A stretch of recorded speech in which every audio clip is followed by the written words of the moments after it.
तो सावन माह का पावन महीना चल रहा है जो कि भोलेनाथ को बहुत ही प्रिय है और इस टाइम पे बारिश भी काफ़ी हो रही, कभी बंद हो जाती है और कभी शुरू हो जाती है। जो कावड़ यात्रा चल रही है, हरिद्वार से जल लेकर आ रहे हैं, तो भगवान की ऐसी मेहर है, यानी कि भोलेनाथ की ऐसी मेहर है कि कावड़ियों को, यानी कि जो जल लेकर आ रहे हैं हरिद्वार से, उन्हें कोई भी दिक्कत नहीं हो रही है, उनकी यात्रा सफल हो।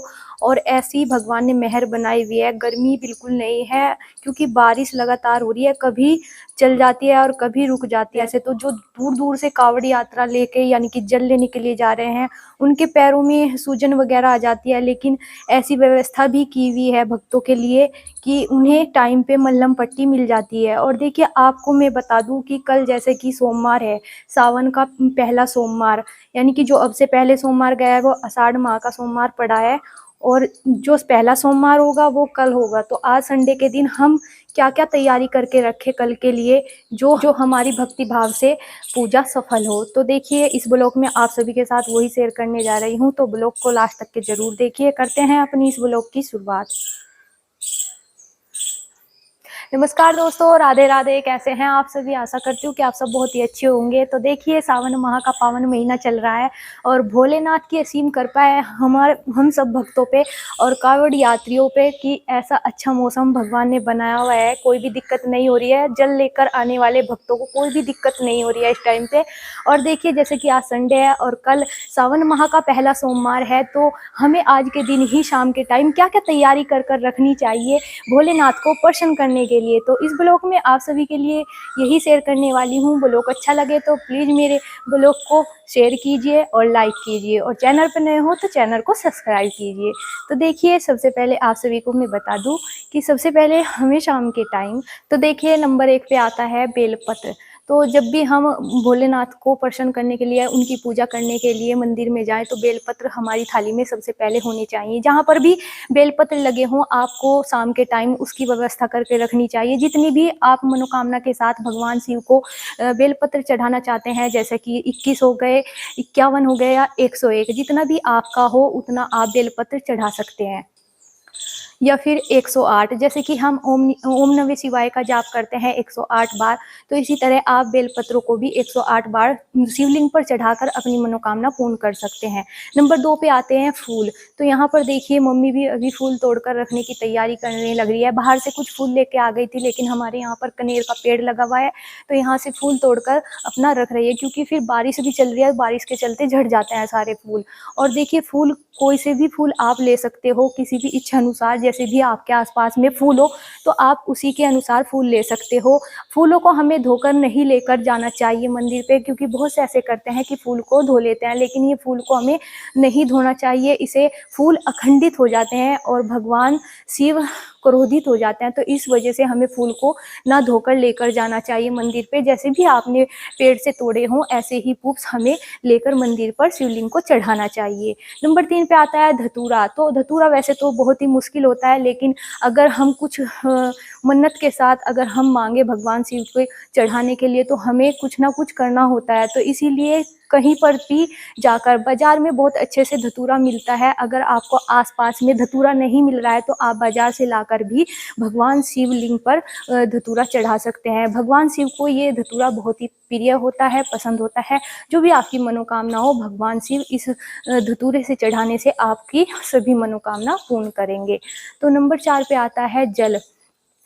तो जल को हमें ऐसे ही नहीं लेकर जाना चाहिए, जैसे कि हमने लोटे में पानी डाल लिया, पानी डालने के बाद हमने उसमें गंगा जल डाल लिया, वो शुद्ध जल नहीं माना जाता है। सबसे पहले हमें लोटे को धोना चाहिए और फिर उसमें गंगा जल डालना चाहिए, और उसके बाद ही हमें उसमें पवित्र जल घर से भरना चाहिए। तो इसी तरीके से हमें मंदिर में शिवलिंग को जल चढ़ाना चाहिए, ना कि मंदिर में से ही जल लेकर हमें शिवलिंग को जल चढ़ाना चाहिए। माना जाता है कि घर से ही लेकर जाया जाना वाला जल बहुत ही शुभ होता है, तो इसलिए आप घर से ही जल को लेकर जाएं और शिवलिंग को जल अर्पित करें। तो नंबर 5 पे आता है भांग।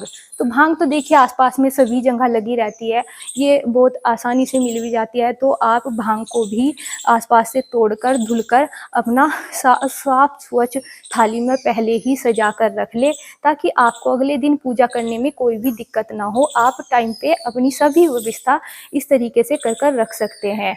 तो देखिए, नंबर 6 पे आता है पंचामृत, तो जो भी आपके पास हो पंचामृत आप घर से मिलाकर ले जा सकते हैं, या फिर दूध, दही, शक्कर, घी, शहद अलग अलग भी ले जाकर आप भगवान शिवलिंग को अर्पण कर सकते हैं, अर्पित कर सकते हैं, या फिर एक जगह चढ़ाकर आप उसको एक जगह रख सकते हैं। क्योंकि ऐसा होता है कि दही टाइम पे नहीं जम पाती, तो इसलिए हमें पहले ही इस चीज़ों की भी व्यवस्था करनी होती है।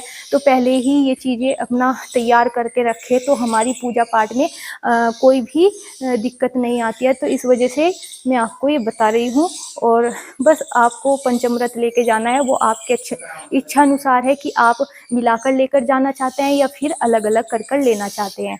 तो अपनी देखिए जो मैंने आपको बताया तो मेन चीज़ हो गई है जो कि हमें इधर उधर से ढूंढ कर लेकर आनी है। और एक बात मैं आपको बताना भूल गई थी, समी पत्र, जो कि आसपास तो नहीं मिलते हैं लेकिन ढूंढने से वो भी मिल जाते हैं। और समी के पत्र छुई मुई के पेड़ की तरह होते हैं, बिल्कुल बारीक बारीक, जैसे इमली का पेड़ होता है। इमली के पत्ते थोड़े बड़े बड़े होते हैं, लेकिन इमली के पत्तों की तरह ही बिल्कुल छोटे छोटे पत्ते उसके होते हैं। वो भी आप अपनी इच्छा अनुसार 1, 2 या फिर 11 पत्र जितने भी आप ले जाना चाह सकते हैं अपनी मनोकामना के अनुसार, वो समी के पत्र भी आप भगवान शिवलिंग पर चढ़ा सकते हैं।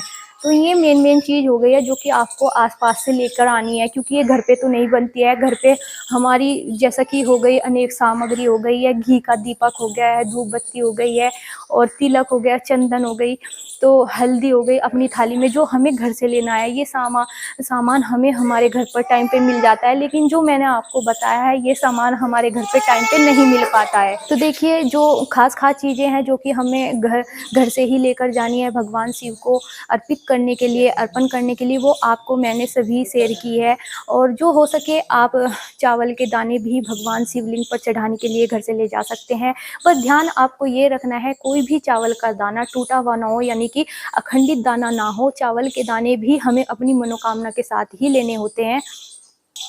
चावल के दाने भी हमें अपनी मनोकामना के साथ ही लेने होते हैं, जैसे कि 11 हो गए, 21 हो गए या फिर 51, वो भी आप अपने अनुसार ही ले सकते हैं। तो देखिए मैंने आपके साथ ये पूरी सामग्री शेयर की है। आप इसे एक दिन पहले संडे के दिन तैयार कर अपनी थाली में रख सकते हैं, ताकि अगले सुबह हमें जब हम पूजा करने के लिए जाए तो हमें इधर उधर कोई भी सामग्री ढूंढनी ना पड़े। तो आप जैसे ही सावन माह का पहला सोमवार है ये, तो आप अगर व्रत नहीं रखना चाहते तो आप भगवान शिव की आराधना कर सकते हैं भक्ति भाव से, और उनको जो भी आपने सामग्री तैयार की है उसके साथ आप उनकी पूजा पाठ कीजिए और भगवान से मन्नत मांगिए।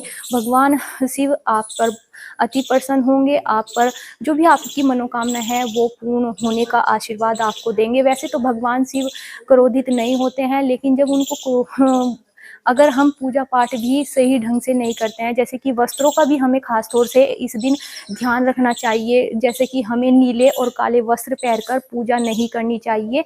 तो इन चीज़ों का भी आपको बहुत ध्यान रखना चाहिए। तो देखिए सुबह ही स्नान इत्यादि कर साफ स्वच्छ कपड़े पहनकर अपना जो भी हमने सामग्री तैयार कर रखी हुई है, आप मंदिर में ले जाकर भगवान शिव की आराधना कर सकते हैं और अपनी पूजा पाठ को सफल कर सकते हैं। और सावन माह के इस सोमवार की आप सभी को हार्दिक शुभकामनाएं। आपका ये सोमवार सफल हो और भगवान शिव आप पर अपनी कृपा बनाए रखे, जो भी आपकी मन्नत हो वो पूर्ण हो। और देखिए मैंने ये छोटा सा ब्लॉग आप सभी के साथ शेयर किया है। ब्लॉग कैसा लगा है तो प्लीज़ मुझे कमेंट करके ज़रूर बताना। आप सभी को मिलती हूँ एक नए ब्लॉग में, तब तक के लिए आप सभी को बाय बाय, राधे राधे।